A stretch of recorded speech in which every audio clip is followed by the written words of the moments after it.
بسم اللہ الرحمن الرحیم۔ ایک مرتبہ حضرت بلال رضی اللہ تعالی عنہ سے کسی نے پوچھا کہ آپ نے پہلی دفعہ حضور صلی اللہ علیہ وآلہ وسلم کو کیسے دیکھا؟ حضرت بلال رضی اللہ تعالی عنہ نے فرمایا کہ میں لوگوں کو بہت کم جانتا تھا کیونکہ میں ایک غلام تھا، اور عرب میں غلاموں سے انسانیت، سوچ، سلوک، عمل تھا۔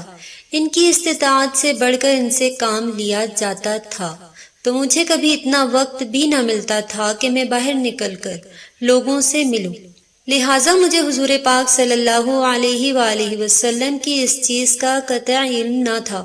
ہوا یہ کہ ایک دفعہ مجھے سخت بخار نے گھیر لیا۔ سخت جاڑے کا موسم تھا اور انتہائی ٹھنڈ اور بخار نے مجھے کمزور کر کے رکھ دیا تھا، لہٰذا میں لحاف اوڑھ کر لیٹ گیا۔ ادھر میرا مالک مجھے دیکھنے آیا کہ میں جو پیس رہا ہوں یا نہیں پیس رہا۔ وہ مجھے لحاف اوڑھے دیکھ کر آگ بگولا ہو گیا۔ اس نے لحاف اتارا اور سزا کے طور پر میری قمیض اتروا کر مجھے صحن میں دروازے کے پاس بٹھا دیا کہ یہاں بیٹھ کر جو پیسو۔ اب سخت سردی اور اوپر سے بخار اور اتنی مشقت والا کام کہ میں روتا بھی جاتا اور جو بھی پیستا جاتا تھا۔ کچھ ہی دیر میں دروازے پر دستک ہوئی اور اندر آنے کی اجازت طلب کی۔ ایک نہایت متین اور پر نور چہرے والا شخص اندر داخل ہوا اور پوچھا کہ جوان تم کیوں رو رہے ہو؟ میں نے جواب دیا جاؤ اپنا کام کرو، تمہیں اس سے کیا، میں جس وجہ سے بھی روؤں، یہاں پوچھنے والے تو بہت ہیں لیکن مداوع کوئی نہیں کرتا۔ حضرت بلال رضی اللہ تعالی عنہ نے حضور صلی اللہ علیہ وآلہ وسلم کو کافی سخت جملے کہے۔ حضور اکرم صلی اللہ علیہ وآلہ وسلم نے یہ جملے سن کر چل پڑے تو حضرت بلال رضی اللہ تعالی عنہ کہتے ہیں دل میں جو ہلکی سی امید جاگی تھی کہ یہ شخص کوئی مدد کرے گا وہ بھی گئی، لیکن حضرت بلال کو کیا معلوم کہ جس شخص سے اس کا واسطہ پڑا ہے وہ رحمت للعالمین ہے۔ حضرت بلال کہتے ہیں کچھ ہی دیر میں وہ شخص واپس آ گیا۔ اس کے ایک ہاتھ میں گرم دودھ کا پیالہ اور دوسرے ہاتھ میں کھجوریں تھیں۔ آپ صلی اللہ علیہ وآلہ وسلم نے فرمایا اسے پیو اور سو جاؤ۔ میں نے کہا یہ جو کون پیسے گا؟ نہ پسے تو مالک صبح کو بہت مارے گا۔ اس نے کہا تم سو جاؤ، یہ پسے ہوئے مجھ سے لے لینا۔ حضرت بلال رضی اللہ تعالی عنہ سو گئے اور حضور صلی اللہ علیہ وآلہ وسلم نے ساری رات اس اجنبی حبشی غلام کے لیے چکی پیسی۔ صبح کو بلال رضی اللہ تعالی عنہ کو پسے ہوئے جو دیے اور چلے گئے۔ ایسا 3 دن مسلسل کرتے رہے کہ جب تک بلال ٹھیک نہ ہوئے۔ یہ تھا وہ تعارف جس کے بدن سے لافانی عشق نے جنم لیا کہ آج بھی بلال کو پہلے عاشق رسول اور بعد میں صحابی رسول کہا جاتا ہے۔ ناظرین، جلیبیب رضی اللہ تعالی عنہ ایک انصاری صحابی تھے، نہ مالدار تھے نہ کسی معروف خاندان سے تعلق تھا، صاحب منصب بھی نہ تھے، رنگ بھی سانولا تھا، لیکن اللہ کے رسول صلی اللہ علیہ وآلہ وسلم کی محبت سے سرشار تھے۔ بھوک کی حالت میں پھٹے پرانے کپڑے پہنے اللہ کے رسول صلی اللہ علیہ وآلہ وسلم کی خدمت میں حاضر ہوئے اور علم سیکھتے اور فیض یاب ہوتے۔ ایک دن حضرت محمد صلی اللہ علیہ وآلہ وسلم نے شفقت کی نظر سے دیکھا اور ارشاد فرمایا جلیبیب تم شادی نہیں کرو گے؟ جلیبیب نے عرض کیا اللہ کے رسول صلی اللہ علیہ وآلہ وسلم مجھ جیسے آدمی سے بھلا کون شادی کرے گا؟ حضور صلی اللہ علیہ وآلہ وسلم نے پھر فرمایا جلیبیب تم شادی نہیں کرو گے، اور جواباً وہ عرض گزار ہوئے کہ اللہ کے رسول صلی اللہ علیہ وآلہ وسلم بھلا مجھ سے کون شادی کرے گا؟ نہ مال نہ جاہ و جلال۔ حضور صلی اللہ علیہ وآلہ وسلم نے تیسری مرتبہ بھی ارشاد فرمایا جلیبیب تم شادی نہیں کرو گے۔ جواب میں انہوں نے پھر وہی کہا حضور صلی اللہ علیہ وآلہ وسلم مجھ سے کون شادی کرے گا؟ کوئی منصب نہیں، میری شکل بھی اچھی نہیں، نہ میرا خاندان بڑا ہے، نہ مال و دولت رکھتا ہوں۔ حضور صلی اللہ علیہ وآلہ وسلم نے ارشاد فرمایا فلاں انصاری کے گھر جاؤ اور ان سے کہو اللہ کے رسول صلی اللہ علیہ وآلہ وسلم تمہیں سلام کہہ رہے ہیں اور فرما رہے ہیں کہ اپنی بیٹی سے میری شادی کر دو۔ جلیبیب رضی اللہ تعالی عنہ خوشی خوشی اس انصاری کے گھر گئے اور دروازے پر دستک دی۔ گھر والوں نے پوچھا کون؟ کہا جلیبیب۔ گھر والوں نے کہا ہم تو نہیں جانتے تمہیں، نہ تم سے کوئی غرض ہے۔ خیر گھر کا مالک باہر نکلا، ادھر جلیبیب کھڑے تھے۔ پوچھا کیا چاہتے ہو، کدھر سے آئے ہو؟ کہا اللہ کے رسول صلی اللہ علیہ وآلہ وسلم نے تمہیں سلام بھجوایا ہے۔ یہ سننے کی دیر تھی کہ گھر میں خوشی کی لہر دوڑ گئی۔ اللہ کے رسول صلی اللہ علیہ وآلہ وسلم نے ہمیں سلام کا پیغام بھجوایا ہے۔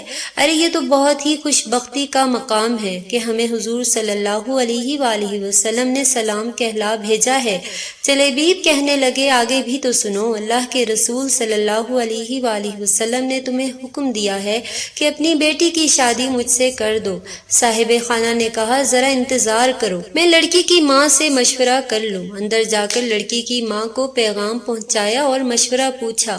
وہ کہنے لگی نہیں نہیں، اللہ کی قسم میں اپنی بیٹی کی شادی ایسے شخص سے ہرگز نہیں کروں گی، نہ خاندان، نہ شہرت، نہ مال و دولت۔ ان کی نیک سیرت بیٹی گھر میں ہونے والی گفتگو سن رہی تھی اور جان رہی تھی کہ حکم کس کا ہے اور کس نے مشورہ دیا ہے۔ سوچنے لگی اگر اللہ کے رسول صلی اللہ علیہ وآلہ وسلم راضی ہیں تو اس میں یقیناً میرے لیے بھلائی اور فائدہ ہے۔ اس نے والدین کی طرف دیکھا اور مخاطب ہوئی کہ آپ لوگ اللہ کے رسول صلی اللہ علیہ وآلہ وسلم کا حکم ٹالنے کی کوشش میں ہیں، مجھے اللہ کے رسول صلی اللہ علیہ وآلہ وسلم کے سپرد کر دیں۔ وہ اپنی مرضی کے مطابق جہاں چاہیں میری شادی کر دیں، کیونکہ وہ ہرگز مجھے ضائع نہیں ہونے دیں گے۔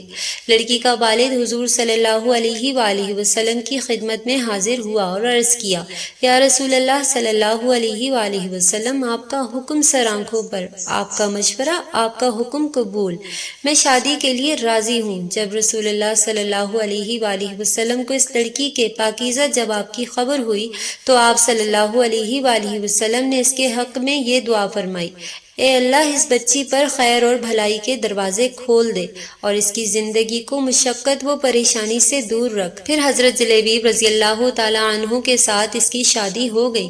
مدینہ منورہ میں ایک اور گھرانہ آباد ہو گیا جس کی بنیاد تقوی اور پرہیزگاری تھی، جس کی چھت مسکنت اور محتاجی تھی، جس کی آرائش و زیبائش تکبیر و تحلیل اور تسبیح و تحمید تھی۔ اس مبارک جوڑے کی راحت نماز اور دل کا اطمینان تپتی دوپہروں کے نفلی روزوں میں تھا۔ رسول اکرم صلی اللہ علیہ وآلہ وسلم کی دعا کی برکت سے یہ شادی خانہ آبادی بڑی ہی برکت والی ثابت ہوئی۔ تھوڑے ہی عرصے میں ان کے مالی حالات اس قدر اچھے ہو گئے کہ راوی کا بیان ہے، ان ساری گھرانوں کی عورتوں میں سب سے زیادہ خرسیلا گھرانہ اس لڑکی کا تھا۔ ایک جنگ میں اللہ نے مسلمانوں کو فتح نصیب فرمائی۔ رسول اکرم صلی اللہ علیہ وآلہ وسلم نے اپنے صحابہ کرام سے دریافت فرمایا، دیکھو تمہارا کوئی ساتھی بچھڑا تو نہیں؟ مطلب یہ تھا کہ کون کون شہید ہو گیا ہے؟ صحابہ کرام نے عرض کیا ہاں فلاں فلاں حضرات موجود نہیں ہیں۔ پھر ارشاد ہوا کیا تم کسی اور کو گم پاتے ہو؟ صحابہ کرام نے عرض کیا نہیں۔ آپ صلی اللہ علیہ وآلہ وسلم نے فرمایا لیکن مجھے جلیبیب نظر نہیں آ رہا، اس کو تلاش کرو۔ چنانچہ اس کو میدان جنگ میں تلاش کیا گیا۔ وہ منظر بڑا عجیب تھا۔ میدان جنگ میں ان کے ارد گرد 7 کافروں کی لاشیں، گویا ان 7 سے لڑتے رہے اور پھر 7 کو جہنم رسید کر کے شہید ہوا۔ اللہ کے رسول صلی اللہ علیہ وآلہ وسلم کو خبر دی گئی، رؤوف الرحیم پیغمبر تشریف لائے، اپنے پیارے ساتھی کی لاش کے پاس کھڑے ہوئے منظر کو دیکھا، پھر فرمایا اس نے 7 کافروں کو قتل کیا، پھر دشمنوں نے اسے قتل کر دیا، یہ مجھ سے ہے اور میں اس سے ہوں۔ پھر آپ صلی اللہ علیہ وآلہ وسلم نے اپنے پیارے ساتھی کو اپنے ہاتھوں میں اٹھایا اور شان یہ تھی کہ اکیلے اس کو اٹھایا ہوا تھا، صرف آپ کے دونوں بازو کا سہارا اسے میسر تھے۔ جلیبیب رضی اللہ تعالی عنہ کے لیے قبر کھودی گئی، پھر نبی کریم صلی اللہ علیہ وآلہ وسلم نے اپنے دست مبارک سے انہیں قبر میں رکھا۔ ایک مرتبہ ایک مسلمان عورت کے سامنے ایک یہودی عورت نے حضرت موسیٰ علیہ السلام کی سخاوت کا قصہ بیان کیا اور اس نے اس حد تک مبالغہ کیا کہ حضور صلی اللہ علیہ وآلہ وسلم پر ہی ترجیح دے دی اور کہا کہ حضرت موسیٰ علیہ السلام کی سخاوت تو اس انتہا پر پہنچی ہوئی تھی کہ آپ ضروریات کے علاوہ جو کچھ بھی ان کے پاس ہوتا سائل کو دینے سے دریغ نہ فرماتے۔ یہ بات مسلمان عورت کو ناگوار گزری اور اس نے کہا کہ انبیاء علیہ السلام سب صاحب افضل و کمال ہیں، حضرت موسیٰ علیہ السلام کے سخاوت سخاوت اور انصاف میں کوئی شبہ نہیں، لیکن سیدنا عالم محمد صلی اللہ علیہ وآلہ وسلم کا مرتبہ سب سے اعلیٰ ہے، اور یہ کہہ کر اس نے چاہا کہ یہودی عورت کو حضور صلی اللہ علیہ وآلہ وسلم کے وجود و کرم کی آزمائش قرار دی جائے۔ معصوم بچی کو نبی کریم صلی اللہ علیہ وآلہ وسلم کی بارگاہ رسالت میں بھیجا کہ جاؤ اور آپ صلی اللہ علیہ وآلہ وسلم سے ان کی قمیض مانگ لائے۔ وہ بچی حضور صلی اللہ علیہ وآلہ وسلم کی بارگاہ میں حاضر ہوئی اور آپ صلی اللہ علیہ وآلہ وسلم سے عرض کی، یا رسول اللہ، مجھے آپ کی قمیض چاہیے۔ اس وقت نبی کریم صلی اللہ علیہ وآلہ وسلم کے پاس ایک ہی قمیض تھی جو زیب تن تھی۔